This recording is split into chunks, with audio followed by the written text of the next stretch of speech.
السلام علیکم ناظرین، میں ہوں نادر خان اور آپ دیکھ رہے ہیں میرا یوٹیوب اور فیس بک آفیشیل پیج۔ ناظرین، آج میں اپنے ولاگ میں بات کروں گا عمران خان کے حوالے سے، کیونکہ کل ایک خبر آئی ہے کہ انہوں نے ایک درخواست دی تھی عدالت میں کہ جو توشہ خانہ کا جو کیس ہے، اس کے اوپر جو سزا ملی تھی، اس کے اوپر نظر ثانی کر کے اس کیس کو ختم کیا جائے، کیونکہ یہ جو ہے جھوٹ کے اوپر مبنی ہے۔ اس کے علاوہ میں اپنے ولاگ میں بات کروں گا آج جو ایک پی ٹی آئی والوں نے ایک حکمت عملی جو انہوں نے اپنائی ہوئی ہے، ایک کمپین انہوں نے شروع کی ہوئی ہے۔ پہلے اس چیز کا کوئی پتہ نہیں تھا، کیونکہ جو ان کی جو لیڈرشپ جو تھی وہ روپوش تھی، لیکن یہ عثمان ڈار کا جو ایک واقعہ ہوا ہے، انہوں نے ایک بیان دیا ہے، انٹرویو دیا ہے۔ اس کے بعد جو ہے ایک جو فردوس نقوی ہیں کراچی کے، انہوں نے ایک ویڈیو جاری کی تھی، تو یہ ویڈیو پھر یعنی کہ ٹرینڈ پہ آ گئی ہے۔ ہر جو ان کا لیڈرشپ ہے، پوری لیڈرشپ نے یہ ویڈیو بیان جو ہے وہ ریکارڈ کر کے جاری کر دیا ہے۔ تو یہ ایک میرے خیال میں عمران خان کے حق میں، پی ٹی آئی کے حق میں یہ ایک بڑی اچھی چیز ہے، کیونکہ انہوں نے ایک قرآن پاک اٹھا کے یہ ویڈیو جاری کی ہے۔ سب سے پہلی خبر یہ ہے کہ کل عدالت نے جو عمران خان نے ایک درخواست دی تھی کہ جو توشہ خانہ کا جو کیس ہے اس کے اوپر سزا ہوئی تھی، جس کے اوپر عمران خان کو اٹک جیل میں بند کر دیا گیا تھا، تو یہ تو ظاہر سی بات ہے جھوٹ کے اوپر مبنی تھی۔ اس جج کو جس نے یہ سزا سنائی تھی، اس کو سزا بھی ہوئی تھی، اس کو اپنے عہدے سے ہٹا کے جو نچلا ایک درجہ تھا وہاں پہ ان کو ڈال دیا گیا تھا عدالت کی طرف سے، یہ نوٹیفیکیشن جاری کیا گیا تھا۔ تو یہ کیس تو پہلے سے بھی جھوٹ کے اوپر مبنی تھا، اس کے اوپر تو یہ عدالتی کارروائی آرڈر بنتا ہی نہیں تھا، کیونکہ یہ جو کیس تھا یہ جھوٹا تھا۔ لیکن پھر بھی ان کو سزا سنائی گئی تھی، اور اس کے اوپر انہوں نے تقریباً ایک مہینہ جو ہے انہوں نے سزا کاٹی تھی۔ اس کے فوراً بعد ان کو ایک اور کیس میں، سیفر کیس میں، ان کو پھر دوبارہ عدالت میں بند کر دیا گیا تھا۔ لیکن اگر میں یہ کہنا چاہوں گا کہ یہ کیس تو جھوٹ کے اوپر مبنی تھا، لیکن ان کا جو مقصد تھا وہ تو پورا ہو گیا ہے۔ ان کا مقصد تھا کہ کسی طرح عمران خان کو جیل میں لایا جائے، بند کر دیا جائے۔ اس کے بعد کی پلاننگ ان کی اور تھی، تو انہوں نے یہ اپنا مقصد پورا کر لیا ہے۔ اب اس کیس کی جب سماعت ہوگی تو اس کیس کو میرے خیال میں ختم کر دیا جائے گا۔ لیکن اس کیس کو ختم تو کر دیا جائے گا، لیکن جو ایک مہینہ عمران خان جیل میں رہے ہیں، ان کو جس طرح سے ان کے گھر زمان پارک سے پولیس لے گئی تھی، کیا وہ پروسیس تو واپس نہیں ہو سکے گا؟ اور ان کا جو مقصد تھا وہ بھی پورا ہو گیا ہے کہ کسی طرح عمران خان کو جیل میں بند کر دیا جائے،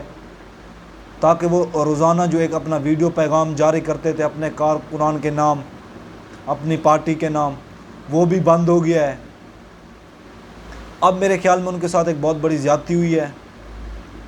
اب اس کیس کو ختم کر دیا جائے گا، یہ جو سزا ان کی تھی وہ ختم کر دی جائے گی، لیکن سیفر کیس میں ان کو بند کیا ہوا ہے اس ٹائم۔ لیکن آنے والے چند دنوں میں سیفر کیس میں جب سماعت ہو جائے گی تو کسی اور کیس میں پکڑ لیا جائے گا، اور اس کیس کو پھر جب درخواست دے گی پی ٹی آئی،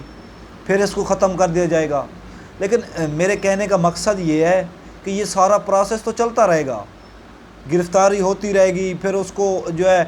جب معطل کرانے کے لیے درخواست عدالتوں میں دی جائے گی تو اس کو معطل بھی کر دیا جائے گا سزا کو۔ لیکن یہ جو سزا ہے اس کا پروسیس تو واپسی نہیں ہوگا۔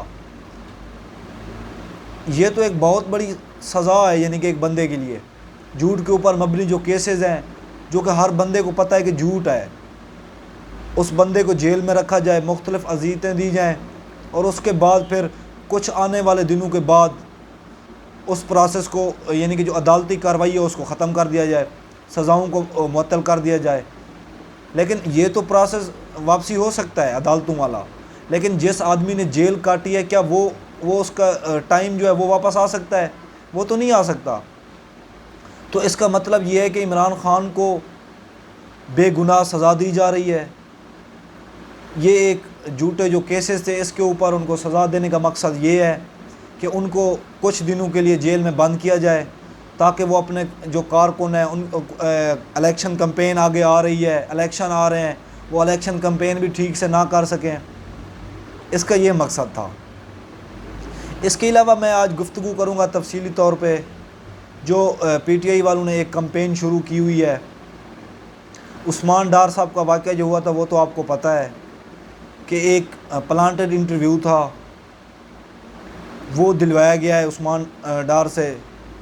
کلاشن کوپ کے زور پہ، یعنی کہ وہ سر پہ رکھ کے، یعنی کہ ان کو اتنی تشدد کیا ہوگا، ظاہری سی بات ہے. تو ایک انسان جتنی برداشت کر سکتا ہے، اگر اس برداشت سے زیادہ اس کے اوپر تشدد کیا جائے وہ تو پھر مان جاتا ہے، ظاہری سی بات ہے. تو وہ بھی ظاہری سی بات ہے اتنی تشدد برداشت کرنے کے بعد وہ مان گئے ہوں گے آخر.